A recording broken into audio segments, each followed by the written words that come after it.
During their golden wedding anniversary celebration, a married couple was asked by the priest, "How did you manage to stay together for 50 years?"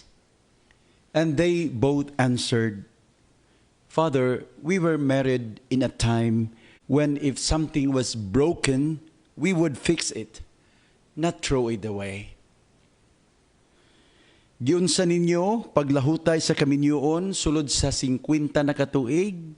Ang tubag, Padre, naminyo kami sa panahon nga kung dunay madaot o maguba, amo kining ayuhon, dili ilabay dayon.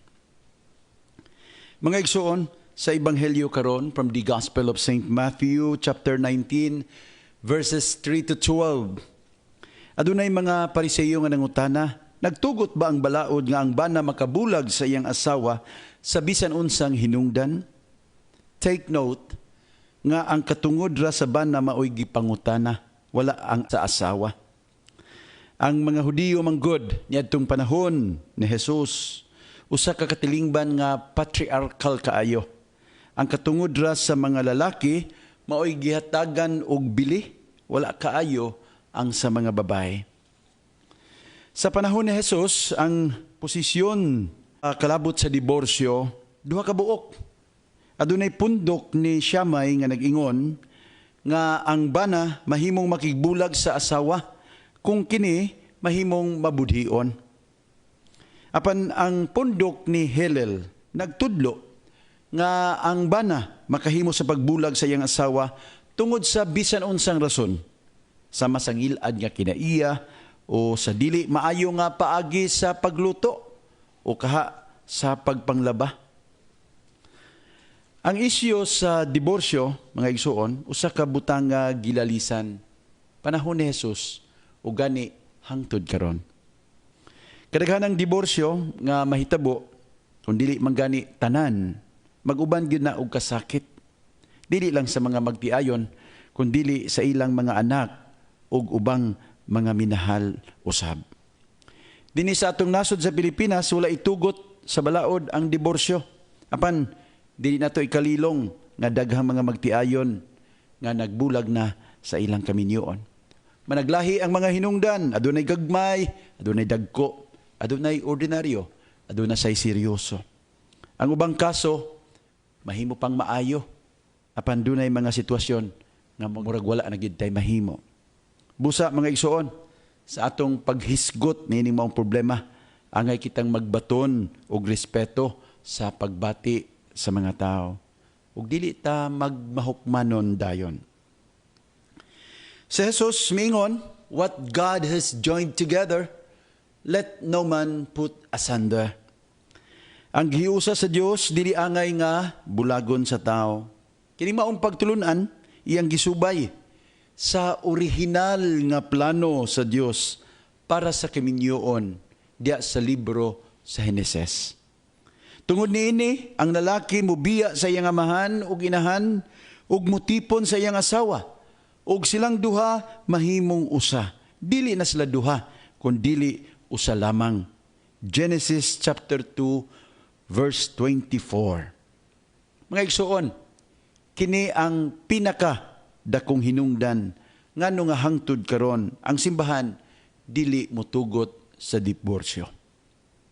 Please understand, ang simbahan nakasabot baya sa kalisod sa ubang sitwasyon sa kaminyoon ug mibati sab sa kasakit sa ubang mga magtiayon. Mao man gani nga diha sa atong simbahan aduna kitay importante kayo nga apostolado para sa mga minyo ug sa mga naglisod nga pamilya. Pero dili gyud mahimo sa simbahan ang pag-usab sa balaod nga gilatid sa Dios kalabot sa kaminyoon o kalabot sa diborsyo. Usa kini kabutang nga dili gyud niya mahimo. Gawas sa gipamulong ni Jesus sa Ebanghelyo karong adlaw, kalabot sa diborsyo, ang simbahan nagtudlo usab nga ang kaminyoon usa ka sakramento, usa ka hulagway sa gugma sa Dios. That is what we mean by sacrament. Usa ka hulagway. Ang bana ug asawa diha sa kaminyoon Mao'y usa kanindot nga timaan sa gugma ni Jesus para sa iyang simbahan. Mao kini ang gihulagway ni San Pablo sa iyang sulat ngadto sa taga-Efeso. Ephesians 5 verse 23. Ang gugma ni Jesus sa iyang simbahan, walay sukod, walay katapusan. Gugma kini nga andam mag-alagad ug maghalad sa kinabuhi ngadto sa iyang minahal. Mga igsoon, kung tugutan nato ang diborsyo, ang kaminyoon dili na mahimong tawgon nga sakramento sa gugma sa Dios para sa iyang katawhan. It ceases to be a sacrament of God's love for His people. Ang laing dakong hinungdan sa pagdili sa diborsyo diya sa simbahan, mao ang kayuhan sa managtiayon o sa mga anak. Kung itugot nato ang diborsyo, ang magtiayon kanunay nga magpuyo nga mabalakon, insecure sa ilang sitwasyon. Just try to imagine. Lisod ba kayo? Mahigugma ka sa usa ka tawo nga tudo-tudo. Gugma gyud nga tinud-anay. Unya, nasayob sad ka nga pwede ra di ay nga biyaan ka anytime. Pwede ra mong bulagon anytime. Wow, lisuda oy. No? Lisuda sad no? With divorce, marriage becomes an institution with very insecure, very weak foundation. Dugang paniana, mga igsoon, kung tugutan ang diborsyo, ang mga magtiayon, magkulang na sa pagtinguha o pagpaningkamot nga mopalambo sa ilang kaminyohon. Gamay nga away, magbulag dayon. Gamay nga bikil, mangita naglain. Matud pa sa usa ka magsusulat, if couples can separate for simple reason, they can also unite for simple reason. Ang diborsyo, maghimo sa kaminyoon nga murag dulaan na lang. Wala na hinungdan. Dili na usa ka butang nga angay pakamatyan. Sa katapusan, ang diborsyo wala itugod sa simbahan tungod sa kaayuhan sa mga anak. For a good future, children need a stable, strong institution we call marriage.